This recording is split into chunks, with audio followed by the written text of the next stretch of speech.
Ito guys, yung Honda Click. Ito. Maalog yung ano naman niya, yung sa likod niya pagka mabagal ang takbo mo. Gumaganon siya. Gumigewang. Yun. Kaya yung parang flat ka. Pero pagka mabilis ang diretsuhan ng takbo, hindi siya gumaganon kasi lalo yung mabilis takbo mo, hindi ka. Pero pag mabagal takbo mo, tas may hams o ano, may lubak, gumaganon siya. Ito yung likod niya. Parang pakiramdam mo yung flat. Gumigewang. Yan. Ito. Binaklas natin yan. Wala siyang rubber link. Walang rubber link. Baka nalaglag na. So, sobrang pudpud na, manipis na. Nalaglag na siya. Dahil siguro ito pa yung stock niya, yung matagal na siyang nagagamit, napudpud na, namipis yung rubber link, kaya ayan, tuluyan na siyang nalaglag. Pagbabaklasin nyo naman, ito lang yan, dalawang bolt lang yung maiksi dito sa may dito yan sa engine, ito maiksi, ito mahaba, ito naman sa swing arm dito, ito naman siya. Hugutin nyo lang yan, tanggalin nyo lang itong ilalim na yung bangka nya, yung pinaka dito sa bangka nya, ayun yung bangka na yun, tanggalin nyo lang yan.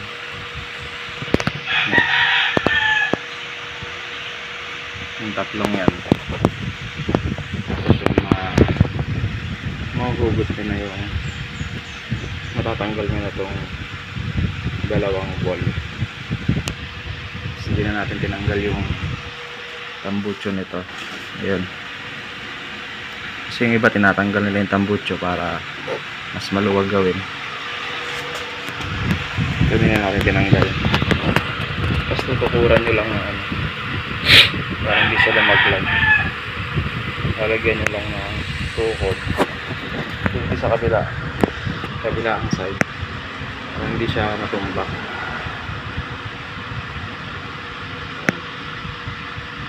Tutukuran nyo lang siya dito sa swing arm, dyan sa swing arm dyan, tutukuran nyo lang, tapos dito sa engine.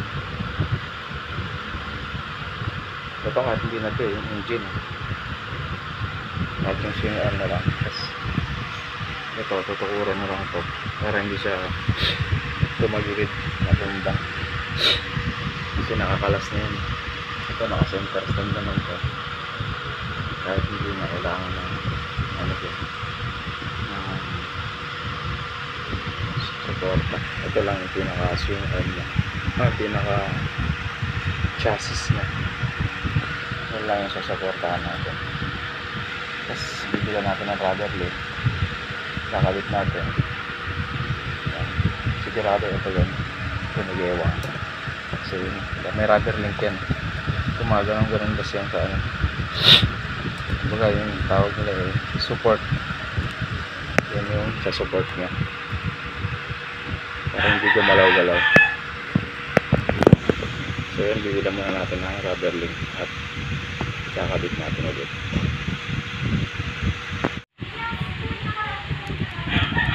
Ito na boss, nakakuha na tayo ng rubber link,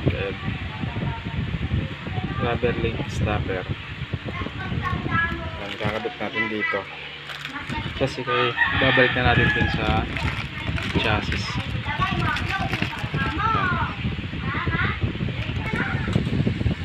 Ito yan, ganito yan siya, nakaano siya, nasa ibabaw yan. Susot nyo lang ng ganyan, tapos okay na. So ito na ganyan. Kasi ito pagka numipis na yan, napudpud na yan, yan, tapos lumuwag na yan, kusa na lang matatanggal yan. Tapos doon na magkakaroon ng wiggle sa likod, nagwi-wiggle na yung likuran natin. Akala natin ano, yung parang flat o ano. Yan. Dahil dito sa rubber link, pag napudpud na, kasi ito yung sa engine, ito yung sa chassis nakakabit. Gumaganon-ganon kasi yan pagka wala ito, ang rubber link, gumagalaw-galaw. Kumbaga hindi siya naka-fit, kaya malakas ang play niya. Kasi yung bushing nito okay pa naman yun. Ayan, yan, okay pa yung bushing niya, walang kakalog-kalog. Ganun din ito, okay pa yung bushing yan. Hindi sa kabila, tigas pa. Matibay yung bushing nito. Ito lang talaga yung nagiging problema madalas ng Honda Click, yung link niya, rubber link niya napupudpud. So yun, kakabit na muna natin. So yun guys, doon siya nakalagay. Yan dito, sok-sok yan sa loob yan. Yan, tignan, fit na fit kasi yan pag naisok-sok yan. Kasi pagka walang rubber link, gumagalaw-galaw ito ngayon. Kaya may rubber link lang talaga yan sa loob. Kasi si sentro lang natin ang maayos itong chassis at itong engine para may salpak natin yung itong ehe. Kailangan niya nakasentro. Tapos yun, kailangan niya nakafit talaga yun. Mapansin yung rubber link doon. Ayan.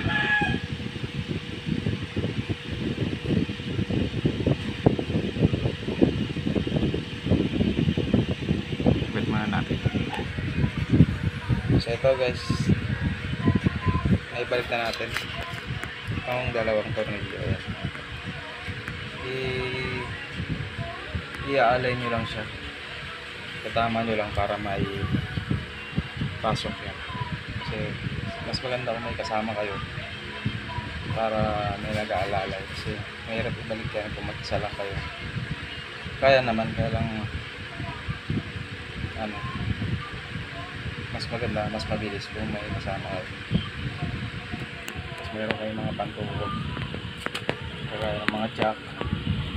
Yan, makukuran nyo siya na may angat ko doon. Tapos kakabit na natin yung tornilyo roon sa kabila. Tapos babalik na natin yung mga cover dito sa ilalim. So yun na yung ating rocker link andun sa loob. Kasi naluksukan yung gas.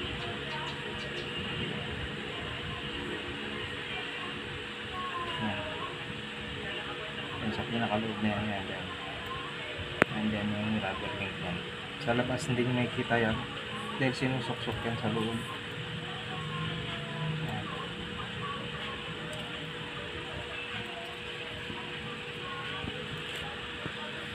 So yun, okay na. At ganun lang pag mapapalit tayo ng rubber link. Tatanggalin na lang natin yung dalawang tornilyo, yung cover dito, yung cover dito sa gilid. Tapos napapalitan na natin yan. Tapos kailangan natin ng pagtukod. Maraming salamat sa inyong panonood at sa pagdalit ng motor. God bless you.